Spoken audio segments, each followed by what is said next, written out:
Ahora vamos a revisar qué condiciones y qué características deben tener los almacenes para el tema de productos químicos.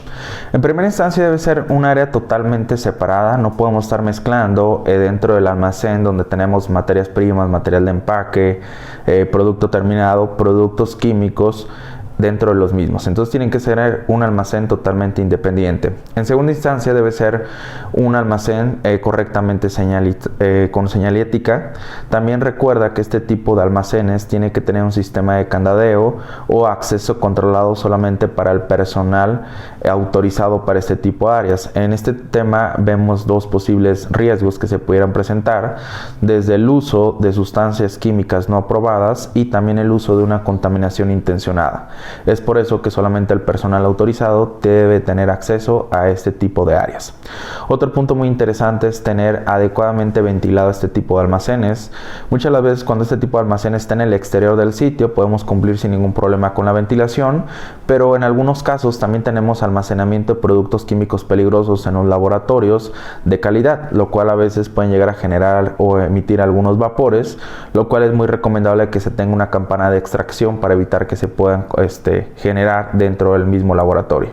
Entonces asegúrate que el almacén tenga una área de ventilación adecuada. También ten una separación dentro del almacén. Recuerda que hay algunos químicos que pueden ser ácidos, alcalinos, y si los mezclamos o puede llegar a haber algún derrame, pueden generar un riesgo inclusive para el mismo personal que los está manipulando. Entonces recomendable en una sección los productos que son ácidos, puedes meter en la sección central los neutros y por el otro lado puedes meter la sección de los básicos. Otro punto importante también, recuerda tener totalmente separado el tema de los químicos plaguicidas fuera obviamente de los productos químicos que se utilizan para el tema de la limpieza. Esto obviamente si en tu organización se lleva el control de plagas de manera interna. Cuando el control de plagas se lleva de manera externa, pues obviamente el proveedor llega en su vehículo, trae los químicos y inmediatamente cuando termina de hacer el servicio los retira de la organización. En ningún momento pues obviamente existe un almacenamiento dentro del sitio. Pero si esto llegara a ocurrir dentro de tu organización, tienes que asegurar de que se encuentren totalmente separados. Otro punto muy importante, también separa todo lo que serían las grasas grado sanitario de cualquier otro tipo de químico. Recuerda que las grasas grado sanitario se deberían de mantener almacenadas como si fuera un ingrediente, ya que puede existir el contacto directo obviamente con la grasa y con el producto que se está procesando en la línea de tu organización. Entonces también ese tipo de grasas hay que mantenerlos en un área totalmente independiente. Y bien, aquí salen algunas recomendaciones que puedes tener dentro de la parte de tu almacén de químicos dentro de tu organización. Otro punto importante también es tener disponible las instrucciones del fabricante, es decir, algún procedimiento, algunas recomendaciones en el cual cómo vas a utilizar este químico, cuáles son las concentraciones adecuadas en las cuales puedes estar utilizando el químico, inclusive cuando vas a partir a la elaboración de tu programa de limpieza y saneamiento, y para la validación inicial puedes partir de estas recomendaciones: a qué temperatura es adecuado, bajo qué concentración. Recuerda que hay productos químicos muy ácidos que si los sometemos a altas temperaturas pueden ser muy abrasivos, inclusive puedes empezar a desgastar la superficie de acero inoxidable y con el tiempo poder llegar a generar algún acabado no sanitario en la misma línea del proceso. Entonces parte de las recomendaciones iniciales del proveedor, tanto para su uso como parte del almacenamiento, y obviamente cumplir con el tema de la legislación nacional aplicable de acuerdo al país donde te encuentras hoy en día operando con tu organización. Otro punto importante también, en algunos casos podemos llegar a necesitar un químico constantemente cerca de la línea de proceso. Entonces se recomienda obviamente que tengas un contenedor pequeño, el cual lo tengas en la disponibilidad cerca de la línea de proceso, pero sí se recomienda que también este tipo de contenedores los tengas controlados, es decir, bajo llave. En algunos casos en la industria se colocan pequeñas gavetas en las cuales ahí puedes almacenar tus químicos. Cada operador que está en cada turno en el equipo que utiliza el químico tiene una llave solamente para poder tener acceso a esa parte de la gaveta, o en algunos casos también hemos visto que se colocan el contenedor, se le coloca un dosificador automático y se coloca un sistema de candadeo. En ese momento pues obviamente ninguna persona puede hacer uso del químico, solamente los que necesitan para la línea de proceso. Entonces ya defines tú cuál sería el control, pero recuerda que aunque lo estés utilizando constantemente cerca de la línea de proceso, tienen que estar controlados y en este caso tienen que estar bajo llave. Otro punto interesante aquí es revisar todas las competencias que tu personal que va a estar manipulando este tipo de químicos debe de tener. Ya hablábamos en el requisito 2.9 de que es una competencia, es una mezcla entre conocimientos, habilidades y experiencia. Hoy en día ya no solamente basta con un curso, sino que también tienes que ir un poquito más allá para asegurar que el personal es competente. ¿Qué debes de tener aquí? Bueno, asegurarte que conoce el tema acerca de los químicos, que sabe cómo controlarlos, cómo manipularlos, que entiende el riesgo, que sabe leer una ficha técnica, una hoja de datos de seguridad. Otro punto importante es que el personal tenga claro qué tipo de equipo de protección personal tiene que utilizar para cada químico que va a manipular. Platicamos que hay químicos pues muy abrasivos, que pueden ser los ácidos o los básicos, que al momento de tener contacto directo, que por ejemplo con los ojos o con la parte de la piel, pueden llegar a causar una reacción de irritación al personal. Entonces revisa muy bien, porque en algunos casos inclusive se recomienda el uso de algunas caretas, lentes, guantes o algún otro tipo de aditamento como parte del equipo de protección personal. Recuerda que también esto es necesario que se mantenga en el área disponible donde se están manipulando los químicos.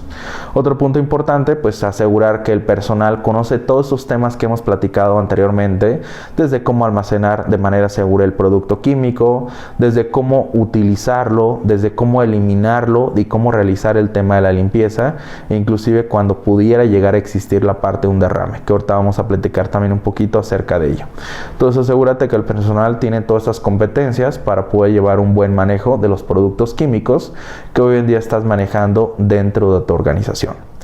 Bien, también vamos a platicar un poquito de cómo generar la eliminación de los contenedores vacíos.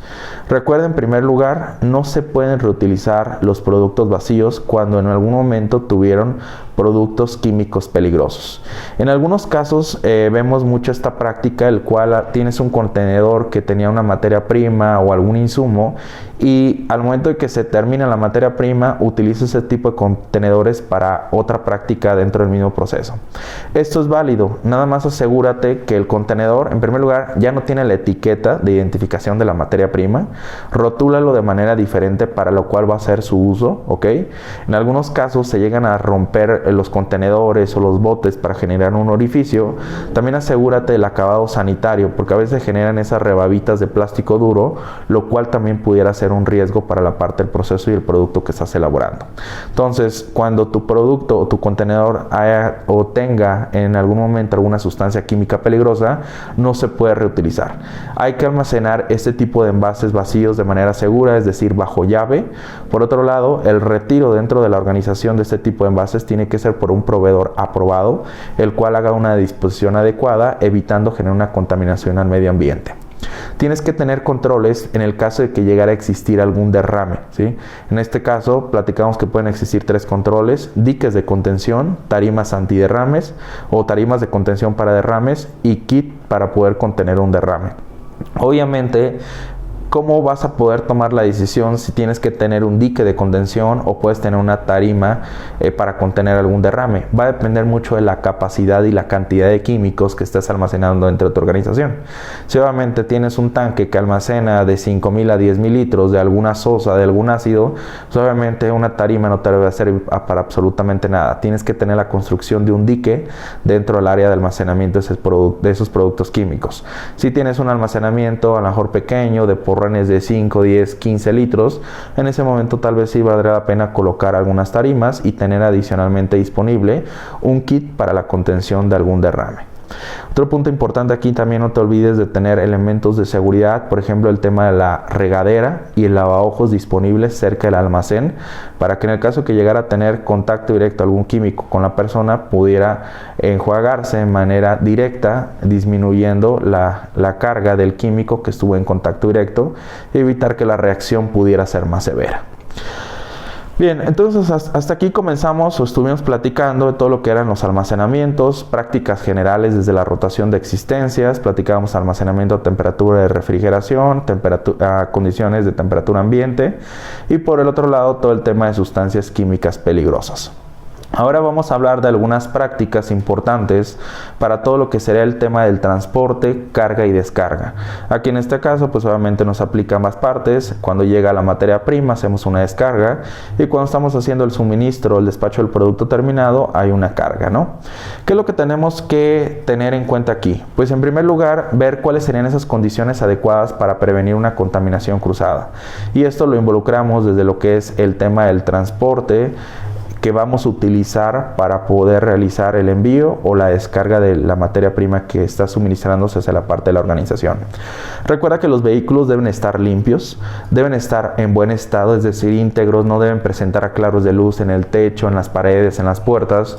Muchas de las veces, imagínense, estamos en temporada de lluvias, viene un camión con el techo dañado, puede llegar a generar goteras y obviamente tu materia prima va a llegar dañada a la parte de tu organización. Entonces asegúrate que las cajas vengan íntegras. Haz inspecciones adecuadas de las cajas. No sé si en algún momento te ha tocado estar viajando en alguna carretera federal y ves algunas cajas colapsadas con alguna materia prima o con algún otro producto, ¿no? Esto obviamente también genera daños operativos, pérdidas económicas para el tema de la organización. Entonces asegura de tener bien claro los requisitos de las cajas que vas a utilizar y de que las personas que estén realizando estas inspecciones sean competentes para tomar decisiones adecuadas bajo una inspección de la cual estén operando dentro del sitio. Entonces, limpio, en buen estado, obviamente deben ser adecuadas para el propósito. ¿A qué nos referimos adecuada por el propósito? Si tu producto necesita una cadena de refrigeración, que tenga el tracto, el suministro de refrigeración para poder cumplir con la temperatura. Si es a temperatura de congelación, de igual manera. Y si tu materia prima se tiene que transportar a temperatura ambiente, pues sería una caja seca. Hay una recomendación que yo hago mucho y es particular. Evita realizar la carga de una materia prima a temperatura ambiente en una caja que trae termo de refrigeración. Regularmente dice el transportista o quien te va a proveer el transporte, dice, ¿sabes qué? Apago el termo, no hay tanto problema, pero muchas de las veces, ¿qué es lo que sucede aquí? Ese tipo de transportes regularmente se utilizan para transportar carnes. En algún momento puede haber transportado un lote de carne, pudieron haber apagado el termo para ahorrarse energía en el momento del transporte. Realmente a veces la carne comienza a drenar un poco de agua, de jugo mezclado con sangre, y eso se puede quedar en la parte inferior de la caja. Si tú tienes el termo encendido, no va a emitir olores fétidos, pero si te apagas el termo para transportar una materia prima seca y no se hizo un buen lavado y sanitizado de esa caja, va a comenzar a emitir los olores y tu materia prima va a hacer la absorción de ese tipo de olores. Entonces es muy recomendable, si lo vas a hacer, deja que la caja tenga el termo apagado al menos por unas 3-4 horas para que pueda realmente percibir el olor y no se obtengan olores raros en ese tipo de cajas. Pero lo recomendable es que si es a temperatura ambiente, siempre se utilice una caja seca. Por otro lado, asegúrate de que las cajas no tengan techos y paredes falsas. También esto sucede muy a menudo para poder o querer ahorrar algún tema de tiempo y obviamente ser más redituable el tema del transporte. Colocan un techo o una pared falsa, van transportando alguna otra materia prima que inclusive a veces necesita una cadena de refrigeración y luego colocan tu materia prima que se tiene que transportar a temperatura ambiente.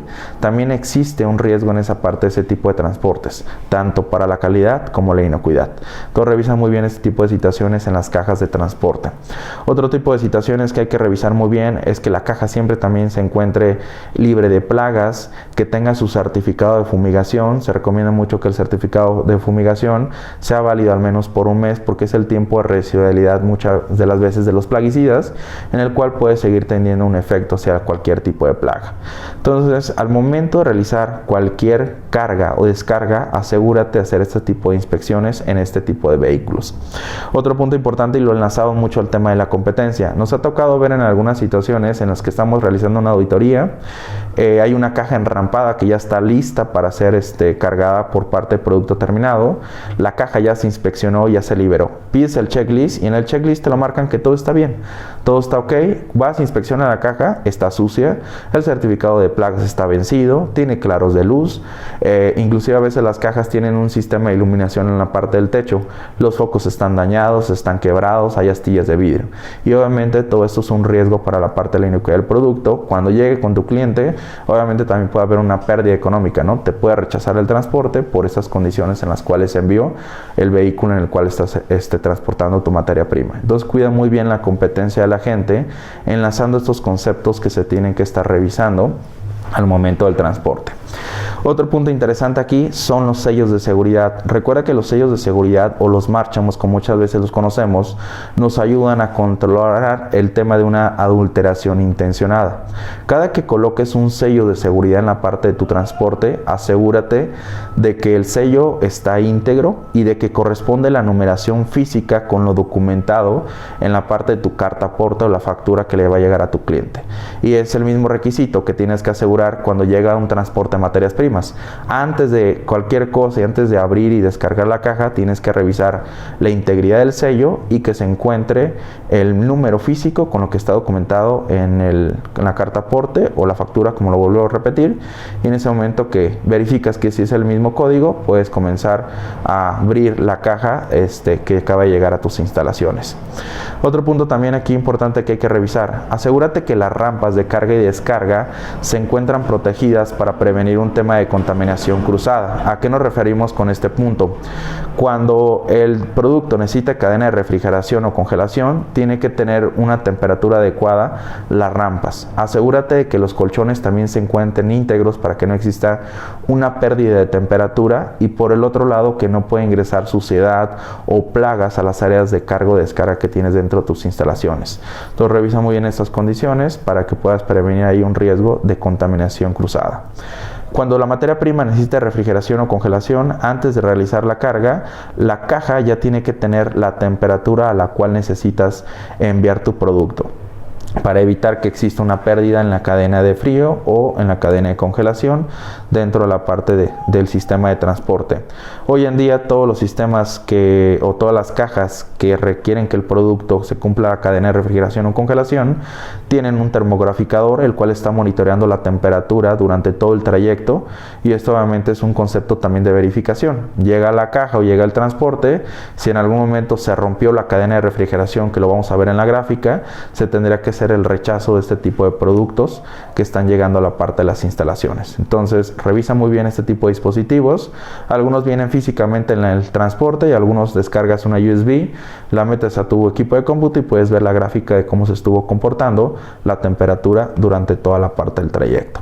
Entonces bien, cuidemos mucho esta parte de las características de las cargas, de las descargas, de las condiciones del transporte, de los sellos de seguridad, de la temperatura cuando así lo requiera, tu tipo de proceso, para poder prevenir una contaminación cruzada.